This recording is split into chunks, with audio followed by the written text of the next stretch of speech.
नमस्कार मेरे प्यारे विद्यार्थियों, माइंड एग्जाम के इस ऑनलाइन प्लेटफॉर्म पर आप सभी का हार्दिक स्वागत है। प्यारे विद्यार्थियों, हम हिंदी भाषा व्याकरण में उपसर्ग बिंदु पढ़ रहे थे और उपसर्ग में हमने कहां तक पढ़ लिया था? उपसर्ग में हमने हिंदी भाषा के उपसर्ग पढ़ लिए थे, ठीक है। संस्कृत भाषा में मुख्य और अन्य जो उपसर्ग हैं उनके बारे में पढ़ लिया था। उसके बाद अपनी दूसरी क्लास थी, वो किस पे थी? हिंदी भाषा के उपसर्गों में। आज जो हम बात करेंगे वो जो उपसर्ग के तीसरे प्रकार, जिसे विदेशी उपसर्ग जिन्हें बोलते हैं, ठीक है। विदेशी उपसर्ग का मतलब है हमें जिसे अरबी, फारसी, उर्दू, ठीक है, जो भी विदेशी भाषाएं, अंग्रेजी भाषा है, फारसी है, अन्य भाषाएं हैं, उनसे जो प्राप्त उपसर्ग हैं उनकी आज हम बात करेंगे। तो आज जो हमारा तीसरा प्रकार जो है वो रहेगा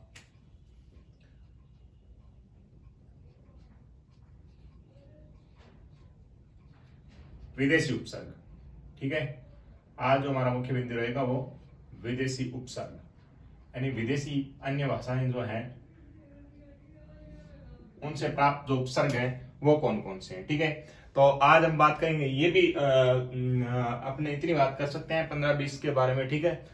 लगभग जो हमारे मुख्य मुख्य जो ज्यादातर काम में आते हैं, ठीक है, और ज्यादातर उपयोग में लिए जाते हैं, उन उपसर्गों की हम बात करेंगे, ठीक है। जैसे हेड है, हेडमास्टर है, ठीक है, पेंट है, ठीक है, बाकायदा है, ठीक है, बेईमानी है, ठीक है।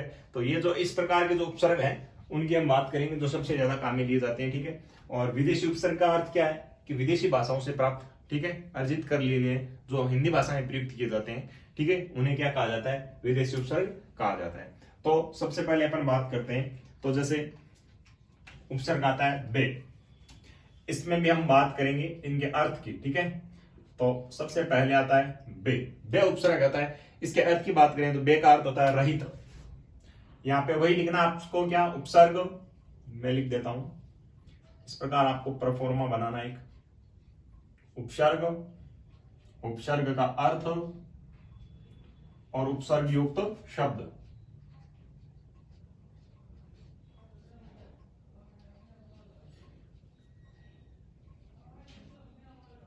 उपसर्ग युक्त शब्द, ठीक है। तो ये हमें लिखना। अब देखिए जैसे बे है, बे उपसर्ग की बात करें तो बे उपसर्ग से बनने वाले शब्दों की बात करें अपन, तो इसका अर्थ क्या है?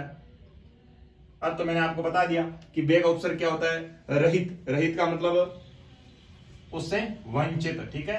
रहित का अर्थ होता है वंचित या रहित, ठीक है ना, उसके बिना, किसी वस्तु या किसी भी चीज के बिना जो होता है, या अर्थ के बिना, जिसे अर्थ रहित, ठीक है, उसे कह सकते हैं। या अन्य कोई जो मान लो किसी विशेष अर्थ के रहित जो होता है, ठीक है। इसी प्रकार जैसे जो घर से रहित होता है, यानी जिसके घर नहीं होता, उसे क्या कहते हैं? बेघर। तो शब्द क्या हो गया अपना? जैसे बेघर, बेघर, ठीक है। तो इसी प्रकार अपन बात करते हैं जैसे जिसमें समझ नहीं होती उसे क्या कहते हैं? बेसमझ, बेसमझ, ठीक है। जब कोई वजह नहीं होती, बिना वजह के होता है, उसे क्या कहते हैं? बेवजह, ठीक है, बेवजह। या जैसे अपन कह सकते हैं कि जैसे हया, जिसमें हया ना हो, जहां हिसाब ना हो, उन्हें क्या कहते हैं? जैसे हिसाब ना हो जिसका, उसे क्या कहते हैं? बेहिसाब, ठीक है। या जैसे आप बोल सकते हो जिसके हया नहीं हो मन में, उसे क्या कहते हैं? बेहया, ठीक है। तो इस प्रकार के जो शब्द है वो किस उपसर्ग से बनते हैं? बे उपसर्ग से बनते हैं, ठीक है। एक होता है आपके शब्द सबसे ज्यादा आप लिए जाते हो, क्या?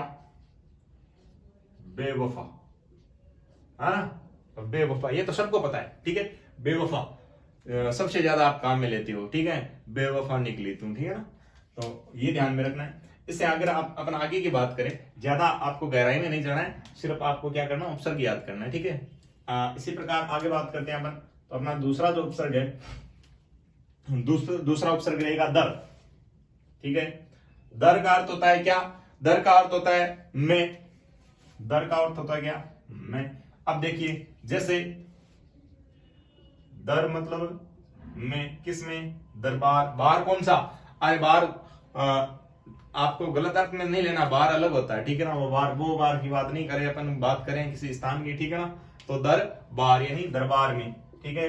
इसी प्रकार जैसे असल में तो दर असल, असल यानी हकीकत, ठीक है। और जैसे म्यान दरमियान यानी उस समय, तो दरमियान, ठीक है। तो ये जो दर है उसका अर्थ होता है मैं यानी उस समय, ठीक है। दरबार यानी उस समय स्थान पर जो, दर असल यानी असल में, दरमियान यानी उस समय, दर हकीकत जैसे शब्द आ गया क्या, दर हकीकत, दर हकीकत माने एकदम हकीकत में जो वास्तव में होता है उसे बोलते हैं दर हकीकत। ये विदेशी उपसर्ग है, ठीक है। ये अरबी, उर्दू, फारसी, ईरानी, जो यूनानी जो भाषाएं हैं, अंग्रेजी भाषा है, उन सभी अन्य भाषाओं से क्या प्राप्त में उपसर्ग है, ठीक है। तो इनका अलग ही अर्थ निकलता है, आपको ऐसे पढ़ने में भी अलग ही लगेगा, लेकिन यह जैसे हैं वैसे आपके सामने है, ठीक है। अब अपन बात करते हैं अगले उपसर्ग की। अगला उपसर्ग अपना क्या है, बा। बा का अर्थ होता है सहित।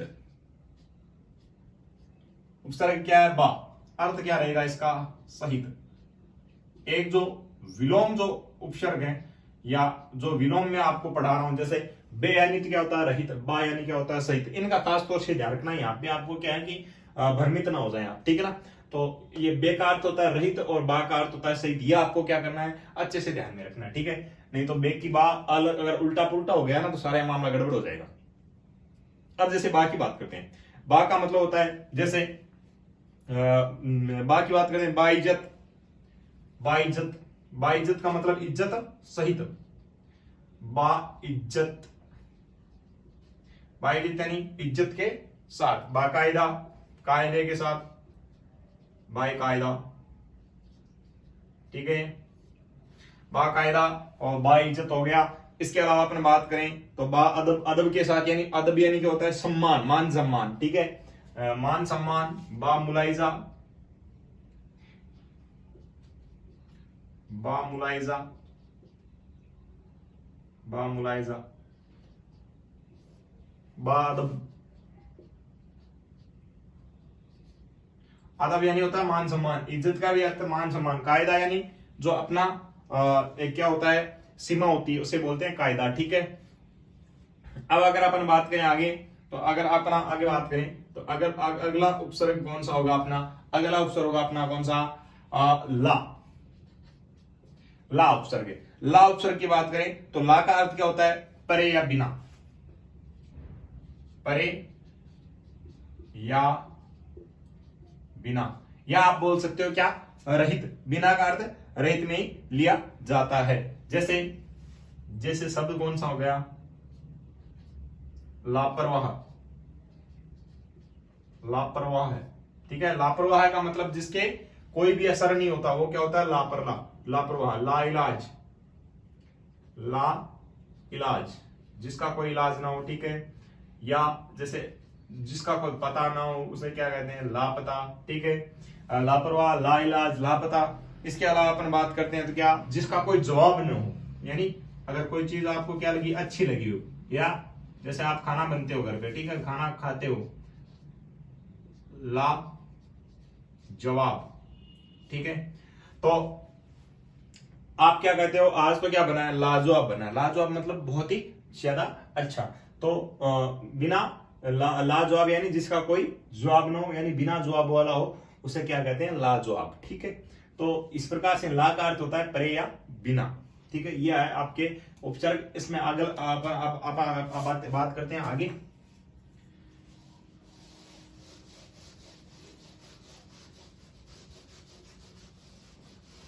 अगला जो उपसर्ग है हमारा वो है कम।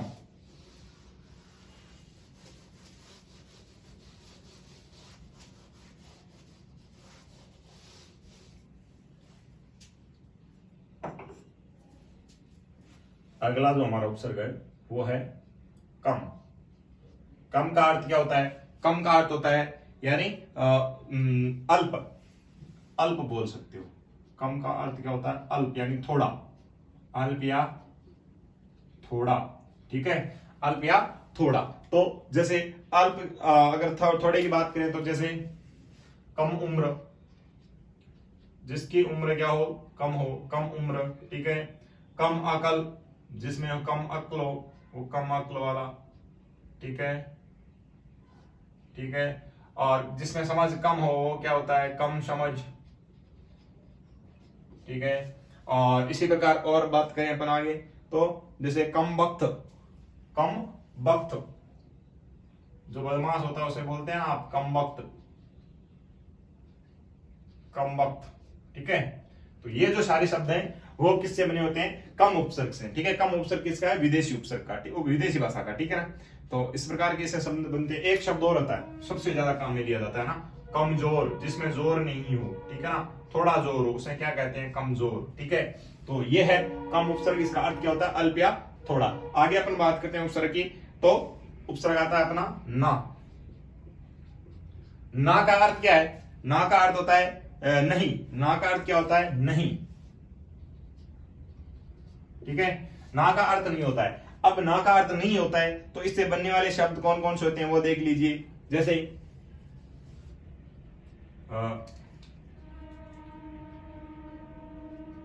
नालायक, नालायक, नासमझ, नासमझ, ठीक है, नादान, ठीक है, नाराज, ठीक है। और इसके अलावा जैसे नादान हो गया, नाराज हो गया, नाजायज हो गया, नाबालिग हो गया, नाबालिग है, नाबालिग, नाबालिग का मतलब समझते हो, जिसका जो बालिग नहीं हो, समझदार नहीं हो, ठीक है। इसके अलावा जैसे नाजायज, ना जायज, जो जायज नहीं हो, ना जायज, ठीक है। तो इस प्रकार के जो शब्द होते हैं वो किससे, ना उपसर्ग से। ना उपसर्ग का अर्थ होता है नहीं, ठीक है। इसके अलावा अपन अगर आगे बात करते हैं तो एक हर, हर जो उपसर्ग होता है हर, वो भी किसका होता है, विदेशी भाषा का, ठीक है ना। तो इसका अर्थ क्या होता है, हर का अर्थ होता है प्रत्येक, हर का अर्थ होता है प्रत्येक, ठीक है। अब हर का अर्थ प्रत्येक होता है तो जैसे अपन कोई भी अगर शब्द बोलेंगे, जैसे क्या, हर वक्त, हर वक्त, हर रोज, ठीक है। इसी प्रकार हर समय, ठीक है, और हर मुकाम, हर घड़ी, हर रोज, ये जो शब्द होते हैं वो किसके होते हैं, हर शब्द से, हर उपसर्ग से बने हुए होते हैं। जैसे हर वक्त, हरदम, हरदम बोल सकते हो, हर दम, ठीक है। तो ये जो है वो शब्द किससे बने होते हैं, हर उपसर्ग से बने हुए होते हैं। जैसे हर मुकाम बोल सकते हो, हर घड़ी बोल सकते हो, हर घड़ी, हर घड़ी का मतलब यहाँ समय से लिया हुआ है, ठीक है ना। हर घड़ी यानी एक जो निश्चित पहर होता है उसका, उसको बोलते हैं घड़ी, ठीक है। हर मुकाम, हर मुकाम यानी जो आपका स्थान होता है हर पहुंचने का, उसे बोलते हैं मुकाम, हर मुकाम, मुकाम, ठीक है। लक्ष्य को बोलते हैं मुकाम, ठीक है। तो अब आगे जो उपसर्ग है अपना वो कौन सा है, हर के बाद होता है जैसे खुश, हर के बाद खुश, खुश उपसर्ग की बात करें तो खुश का अर्थ क्या होता है, खुशी, श्रेष्ठ, ठीक है ना। खुश का अर्थ होता है श्रेष्ठ, श्रेष्ठ। जैसे खुश मिजाज,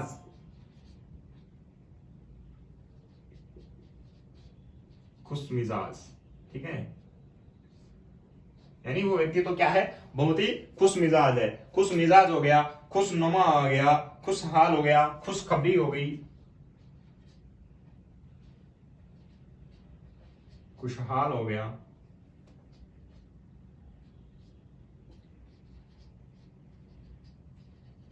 खुशखबरी हो गई, ठीक है, ठीक है। खुशनुमा, ठीक है, यानी जो खुश दिखाई दे रहा हो उसे क्या कहते हैं, खुशनुमा। या अपन जैसे लिख सकते हैं क्या, खुशनुमा, ठीक है। इसके अलावा आप क्या लिख सकते हो, खुशबू, ठीक है, खुशबू भी इसमें आता है, ठीक है ना। तो ये है अपने उपसर्ग, ठीक है। इससे आगे अपन बात करते हैं, अभी तो 8 ही उपसर्ग हैं, 10-15 और हैं, उनकी भी बात करनी है, तो थोड़ा जल्दी जल्दी कर लेते हैं, इतना ज्यादा समय उपसर्ग को देना।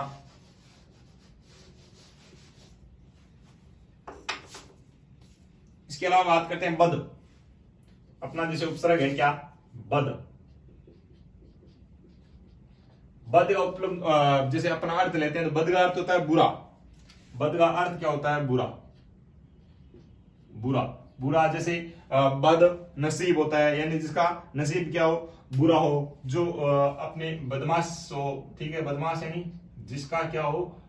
स्वभाव बहुत आक्रोशित होने वाला हो या लड़ाई झगड़े वाला हो, उसे क्या कहते हैं अपन? बदमाश। तो बदमाश यानी जिसका बुरा साथ हो, उसे कहते हैं बदमाश, जिसका व्यवहार क्या हो? बुरा हो, ठीक है। जैसे बद सूरत, जिसकी सूरत क्या हो? खराब हो, ठीक है, तो बद सूरत, ठीक है। बद किस्मत, बुरी किस्मत वाला, बद किस्मत, ठीक है, ठीक है। इसके अलावा जैसे बद सूरत हो गया, बदमाश हो गया, बद चलन हो गया, बदनाम हो गया, जिसका नाम क्या हो? खराब हो, ठीक है ना, उसे क्या कहते हैं? बदनाम, ठीक है। इसके अलावा भी बहुत सारे शब्द हैं, जैसे बदबू हो गई, बद चलन हो गया, चलो बदबू, बदबू हो गई, बद चलन हो गया, बद चलन हो गया, ठीक है ना। ये सारे शब्द हैं वो बद उपसर्ग से बने हुए थे। बद का अर्थ क्या होता है? बुरा, ठीक है। इसके बाद अपन अगले बात करते हैं। अगला अपना 10वां जो उपसर्ग होगा वो कौन सा होगा? 10वें उपसर्ग की बात करते हैं तो 10वां उपसर्ग है अपना सर। सर, सर का अर्थ अगर लेते हैं तो सर का अर्थ क्या होता है? मुख्य या प्रधान।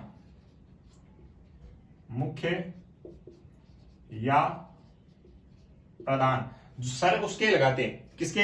अंग्रेजी भाषा में अगर सर की बात करते हैं तो अंग्रेजी भाषा में सर किसके लगाया जाता है? जो मुख्य या प्रधान होता है। जैसे अपने गांव का जो पंच होता है उसे क्या कहते हैं? सरपंच।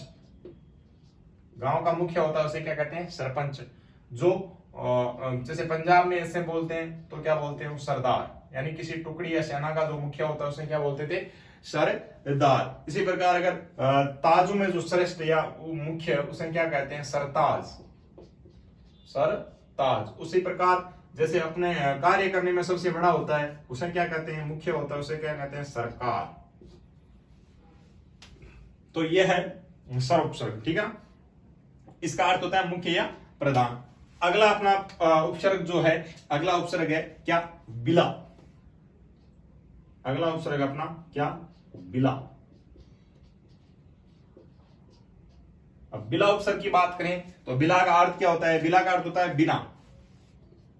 बिला का अर्थ भी बिना होता है। ये ध्यान रखना आपको कि किस उपसर्ग का अर्थ क्या है। तो बिना होता है, बिना का जैसे बिला कसूर, बिला वजह, ये सारे भी ऐसे शब्द होते हैं, बहुत कम यूज में लिए जाते हैं। जैसे बिला, बिला कसूर, कसूर, ठीक है, और बिला वजह, बिला वजह,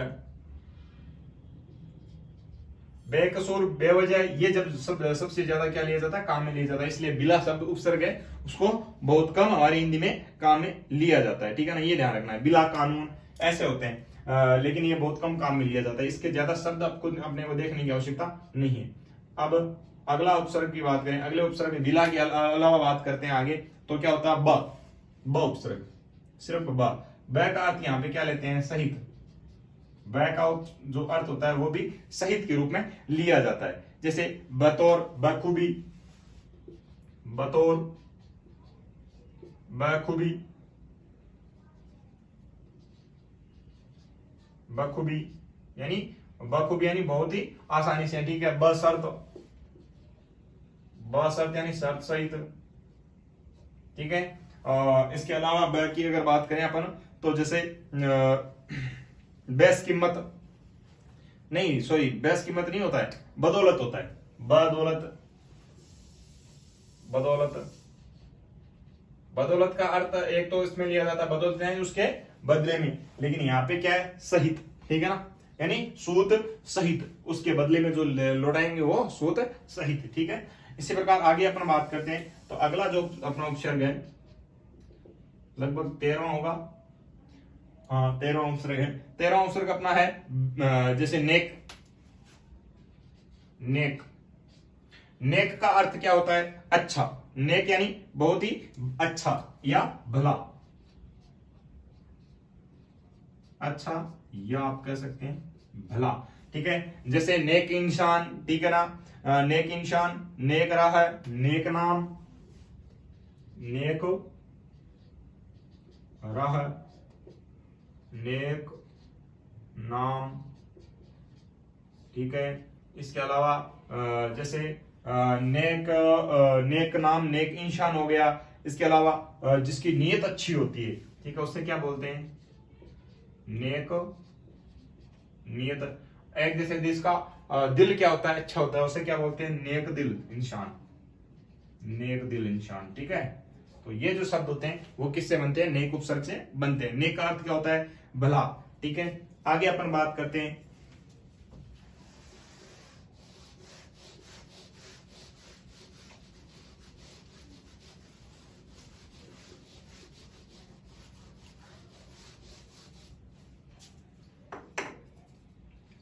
अपना आगे जो अपना है वो है लगभग 14वां।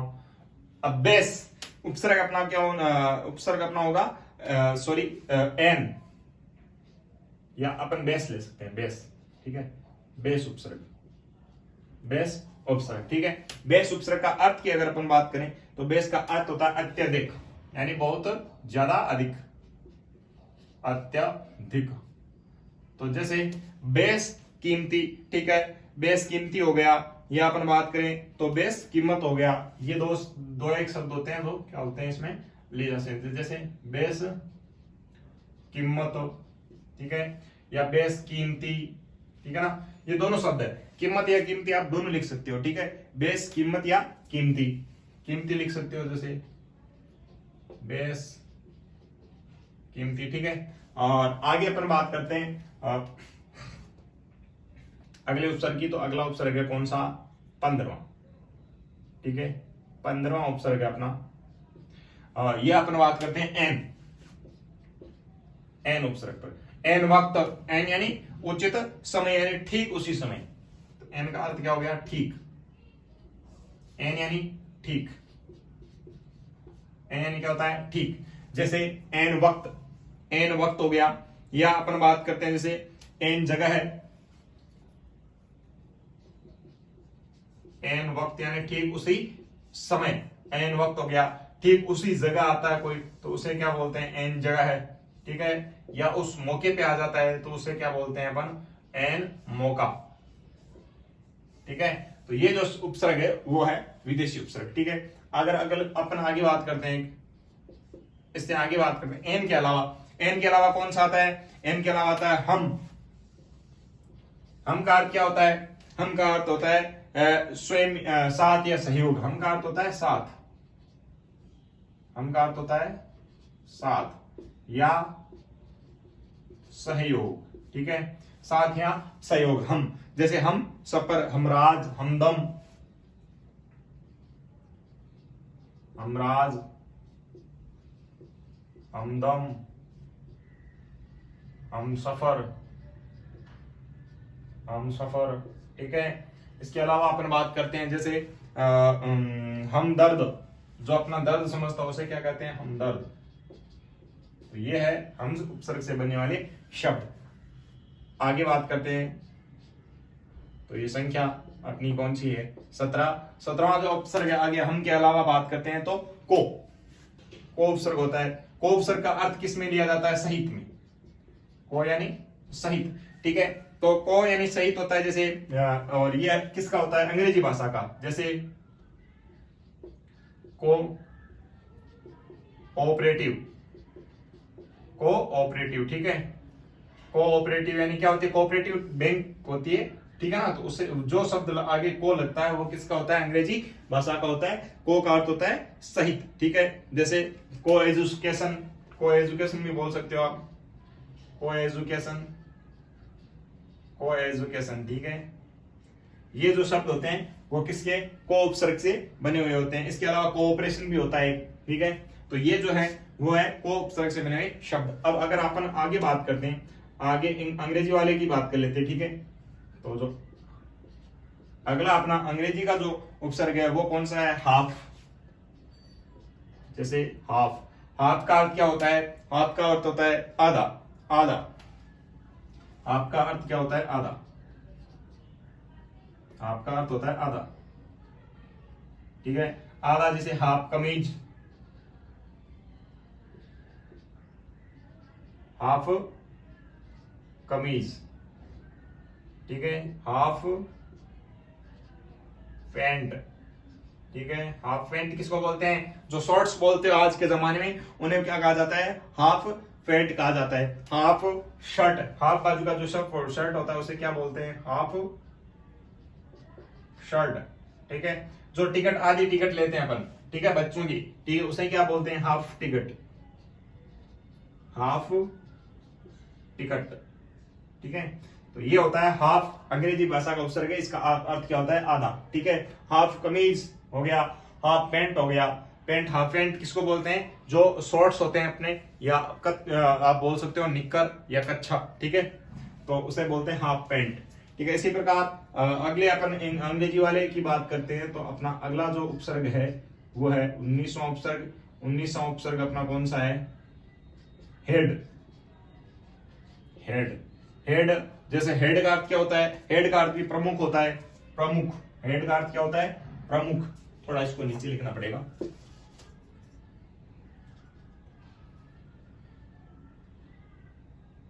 सॉरी, 7वां हो गया, 5वां, 6वां, 7वां, 8वां होगा यहाँ पे, सॉरी, ये 8वां है, ठीक है। यहाँ पे 19वां, ये 18वां, ये 19वां, ठीक है, ये ध्यान रखना। अब हाफ के बाद अपन कौन सी किसकी बात कर रहे थे? हेड की। तो हेड का अर्थ क्या होता है? प्रमुख। हेड का अर्थ क्या होता है? प्रमुख, ठीक है। ये ब्लैक कलर से जो लिख रहा हूं, इसमें क्या नहीं होना है आपको, भ्रमित नहीं होना। हेड का अर्थ क्या होता है? हेड का अर्थ होता है प्रमुख। जैसे अपन बात करते हैं, जैसे हेड मास्टर, हेड मास्टर, ठीक है। हेड मास्टर के अलावा अपन बात करते हैं किसकी? जैसे हेड शॉप होती है, या हेड ऑफिस होता है, या हेड बॉय होता है, ठीक है। हेड ऑफिस, ऑफिस सबसे ज्यादा काम में लिया जाता है, हेड ऑफिस, ठीक है ना, हेड ऑफिस। या अपन लिख सकते हैं हेड बॉय, ठीक है ना। जो भी अपना हेड होता है उसे बोलते हैं हेड ऑफ डिपार्टमेंट, ऐसे भी लिख सकते हो हेड ऑफ डिपार्टमेंट, यानी जिस विभाग का मुख्य होता है, प्रमुख होता है, उसे बोलते हैं हेड ऑफ डिपार्टमेंट, ठीक है। तो ये है अंग्रेजी के अपने जो 2-3 जो उपसर्ग हैं, उनकी बात हमने कर ली है। अब आगे बात करते हैं अपन अन्य उपसर्गों की। अब 2-4 और है, ज्यादा नहीं है, तो मुख्य मुख्य है उनकी बात करें। बाकी जितने आप ज्यादा शब्द अपने वोकेबलरी, जो शब्दकोश बोलते हैं, वो मजबूत करोगे, तो इनका आपको आगे से आगे क्या पता चलता रहेगा। अब अगर अपन बात करते हैं आगे बात करते हैं, आगे हमारा था जो 19वां हमने कर लिया था, आगे जो है 20वां, ठीक है। 20वां जो हमारा उपसर्ग है वो कौन सा है? सब। एक इंग्लिश का और है ये सब, ये भी अंग्रेजी का है, शब्द। इस सब का अर्थ क्या होता है? सब का अर्थ होता है उप, ठीक है ना, उप का अर्थ समझते हो? जैसे सब इंस्पेक्टर, ठीक है ना, सब हेड, ठीक है, या अपन वहां से सब registrar, sub committee, sub committee, sub inspector, ठीक है, सब इंस्पेक्टर। जैसे सब कमेटी हो गया, सब इंस्पेक्टर हो गया। इसके अलावा बात करते हैं अपन, तो सब रजिस्ट्रार, किसी भी पद के आगे आप जैसे सब लगाते हो ना, उसे बोलते हैं, ठीक है। उसका होता है कि जो मुख्य होता है उससे जो नीचे वाला स्थान होते हैं उसे बोलते हैं सब रजिस्ट्रार, रजिस्ट्रार, ठीक है, सब रजिस्ट्रार। इसे भी अपन क्या बोल सकते हैं? सब रजिस्ट्रार बोल सकते हैं। अब ऐसे इसमें बात करते हैं अपन 21वां अपना उपसर्ग, 21वां है अल उपसर्ग। अल का अर्थ होता है निश्चित, अल का अर्थ होता है निश्चित, ठीक है। निश्चित, निश्चित होता है, निश्चित का मतलब एकदम फिक्स, जो जैसे अलविदा, अलविदा जो हमारे से निश्चित क्या चला गया, दूर चला गया, उसे क्या बोलते हैं? अलविदा, ठीक है। जैसे अलबता, अलबता, अलबता और अलबेता दोनों अलग अलग हैं, अलबता और अलबेता, ठीक है। तो इस प्रकार के जो शब्द होते हैं वो अल से बने हुए होते हैं। इसके अलावा बात करते हैं अपन आगे, तो एक उपसर्ग होता है कौन सा? गैर, गैर उपसर्ग होता है, जैसे गैर कानूनी, ठीक है ना, गैर हाजिर, गैर मर्द। तो इसका अर्थ क्या होता है? रहित। गैर यानी रहित, यानी उसकी उपस्थिति में रहित ना हो, ठीक है ना, अपनी उपस्थिति या किसी उपस्थिति या अपन जो मतलब उस समय मौजूद ना हो, मौजूद ना होने के अर्थ में, या फिर अपन ले सकते हैं रहित या भिन्न, ठीक है ना, रहित या भिन्न, रहित या भिन्न, ठीक है। इसका अर्थ ये ले सकते हो, जैसे गैर हाजिर, जैसे गैर मर्द, गैर कानूनी, ठीक है, और गैर हाजिर, ठीक है, हाजिरी या हाजिर ऐसे बोल सकते हैं, ठीक है ना। तो ये जो शब्द होते हैं, इस प्रकार के शब्द होते हैं, वो गैर उपसर्ग से बने हुए होते हैं। तो ये जो हमारा अपने जो उपसर्ग थे, वो उपसर्ग थे विदेशी भाषा के उपसर्ग, और लगभग जो मुख्य मुख्य उपसर्ग हैं उनकी हमने बात कर ली है, ठीक है। आगे भी ऐसे प्रकार, इस प्रकार से भाषा के जो अन्य बिंदु हम पढ़ेंगे, उनमें अगर कोई शब्द आएगा तो आपको बता दिया जाएगा कि इसमें कौन सा उपसर्ग है, विदेशी उपसर्ग है, संस्कृत का उपसर्ग है, हिंदी का उपसर्ग है, अगर वो नहीं आया तो, ठीक है।